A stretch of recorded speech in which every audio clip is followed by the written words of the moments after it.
Well, hello, YouTube, and welcome back for the final one of my pre draft specials.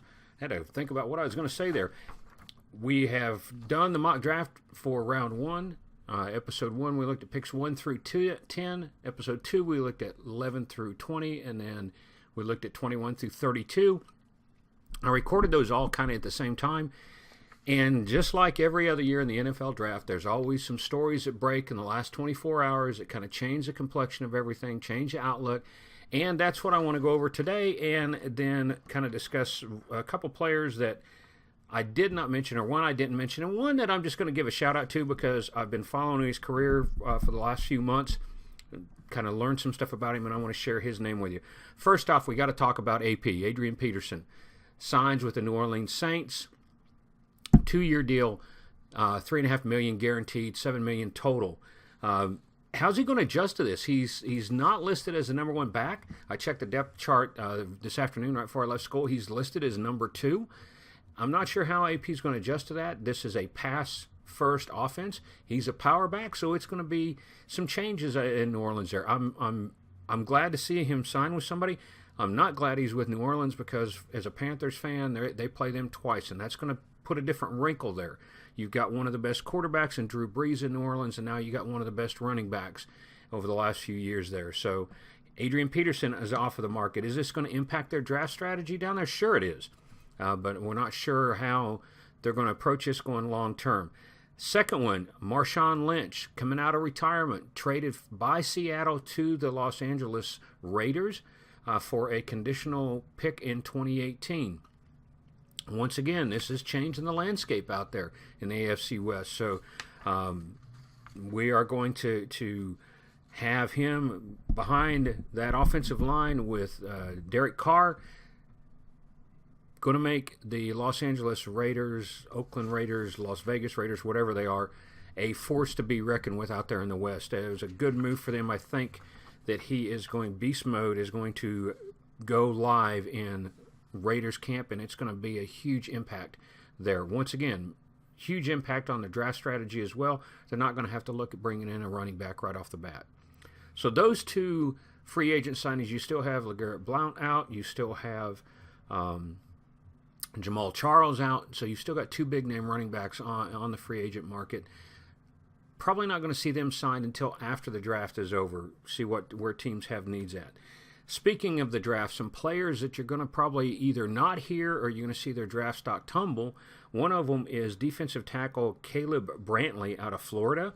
He has been charged with battery and assault on a female, so don't be surprised if his name's not called at all. That came out over the weekend, and it's still being investigated, but don't with the NFL's policy on that kind of stuff, he's probably going to be not touched at all.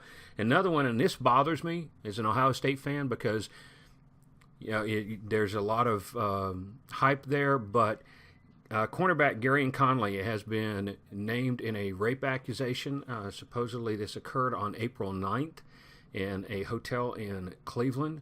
It's being investigated. He's not been charged with anything. He's not been questioned officially by the police.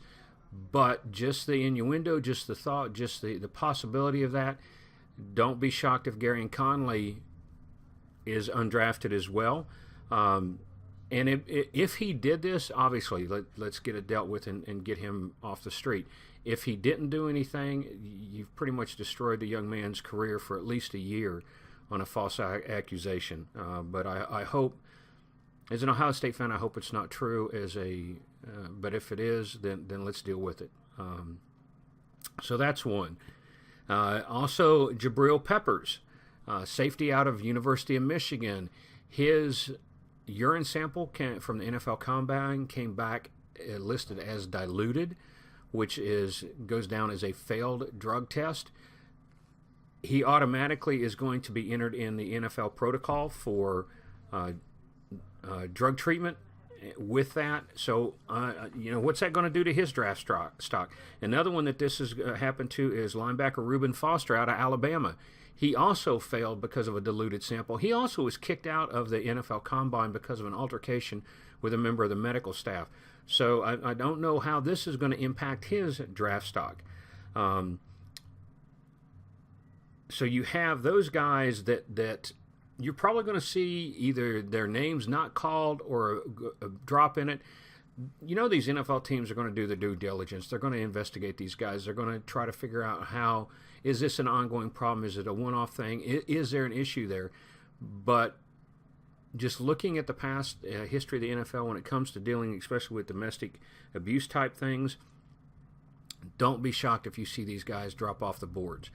One other thing that's going to have a huge impact on draft strategy is for the Pittsburgh Steelers.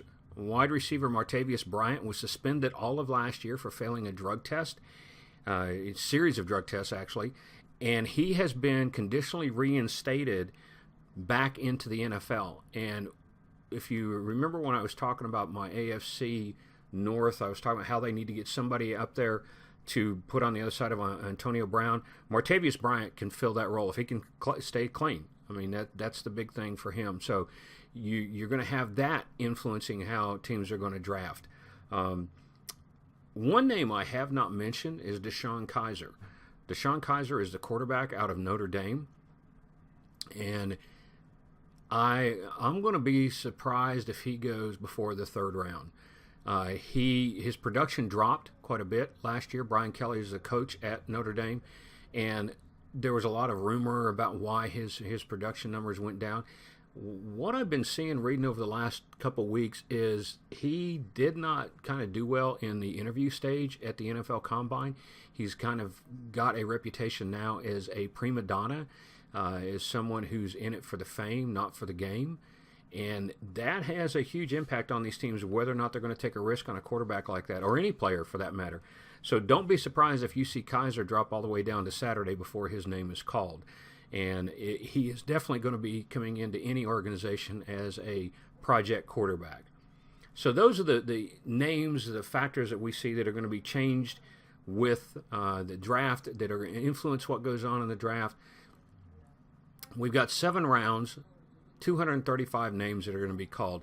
One name I'm going to be watching out for, and it's probably not going to be till the 6th or 7th round, is a young man by the name of Alex Jenkins. Alex Jenkins is a 6'5", 260-pound defensive end from I believe it's a Division III school. It's called Incarnate World out of Texas. Now, you may wonder, why am I mentioning this guy's name? Well, if you've watched any of my Football Manager stuff, you know I've turned into a huge Bass City fan. On my Twitter account, I follow Bass City Chronicle, which is the local newspaper. I talk a lot to the Bass City supporters over there. And this name, I was reading the Bass City Chronicle, or the Bass Chronicle one day, and there's this huge article about this young man named Alex Jenkins from Bath who plays American football. So I started to do some research on him. I got online and watched some tape from him. He was invited to the regional combine, put up some good numbers. I was really kind of shocked with some of the numbers I saw put up with this guy. So that is my name I'm going to be listening out for. Alex Jenkins, defensive end from Incarnate World in Texas, and his hometown is Bath, England.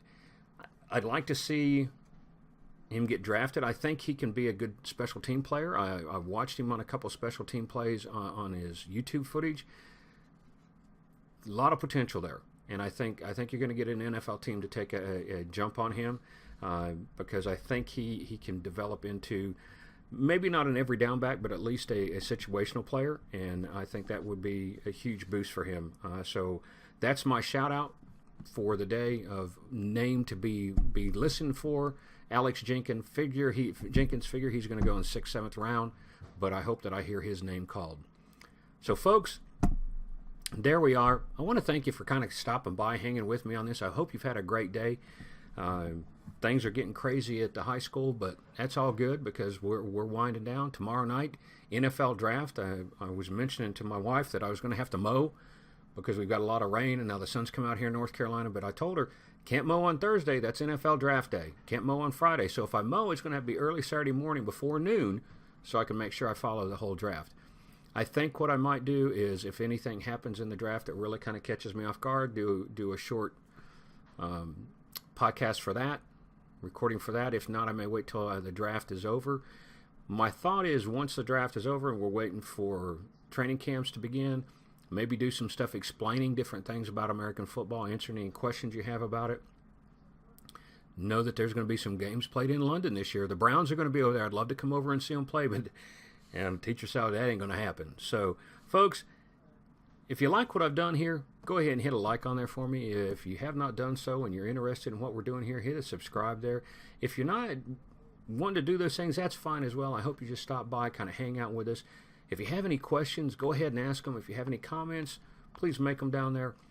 Either way it goes, though, folks, I hope you have a great day, and we'll talk to you later.